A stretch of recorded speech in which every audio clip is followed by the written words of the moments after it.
રાજકોટની ભાગોળે ખીરસરા પેલેસથી 5 કિલોમીટર દૂર અમરેલી ગામે સૌરાષ્ટ્રનું પ્રથમ અને ગુજરાતનું સૌથી મોટું Pritiben Prabhudasbhai Parekh palliative cancer care centre નિર્માણ થવા જઈ રહ્યું છે, જેનું ભૂમિપૂજન 1 ફેબ્રુઆરી 2026ના રોજ સવારે 8 વાગ્યે કરવામાં આવશે।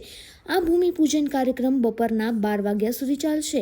આ ભૂમિપૂજન કાર્યક્રમમાં દ્વારકા શારદા પીઠાધીશ્વર જગતગુરુ શંકરાચાર્ય સ્વામી સદાનંદ સરસ્વતી મહારાજ, ગિરનાર મંડળ જૂનાગઢના અધ્યક્ષ ઇન્દ્ર ભારતી મહારાજ, પ્રખ્યાત કથાકાર પૂજ્યભાઈ શ્રી રમેશભાઈ ઓઝા, મુંજકાના પરમાત્માનંદજી સરસ્વતી મહારાજ અને કથાકાર જિગ્નેશ દાદા ખાસ આશીર્વચન આપવા ઉપસ્થિત રહેશે। તેમજ દાતાઓ, રાજકોટ જિલ્લાના ઉચ્ચ અધિકારીઓ, ઉદ્યોગપતિઓ, જાણીતા ડોક્ટર્સ અને સમાજના અગ્રણીઓ હાજર રહેશે। આ અંગેની માહિતી આપવા માટે સયાજી હોટલમાં પ્રેસ કોન્ફરન્સ યોજાઈ હતી।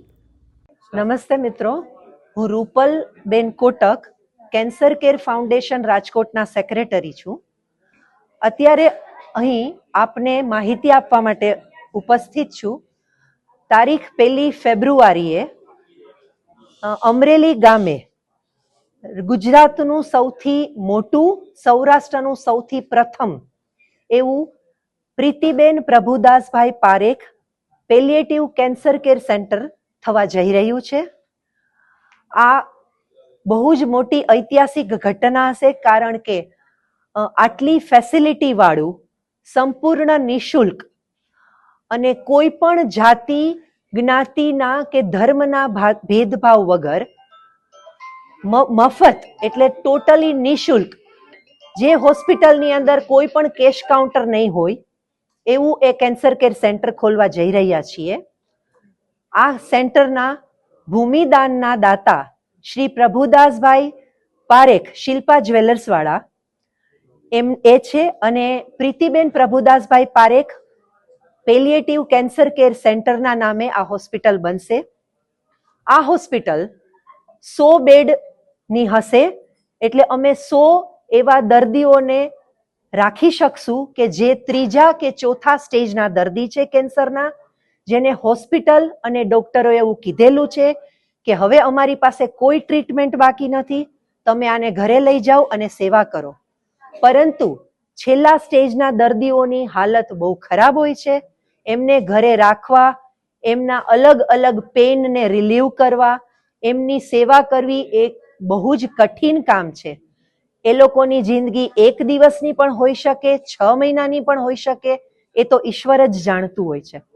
તો એવા દર્દીઓ જેને ઘરે રાખવા અત્યંત અઘરા છે, બહુ જ ખર્ચાળ છે અને પૂરા કુટુંબને બરબાદ કરી નાખે એવા પોઝિશનમાં હોય છે, એને અમે નિઃશુલ્ક અહીંયા રાખશું।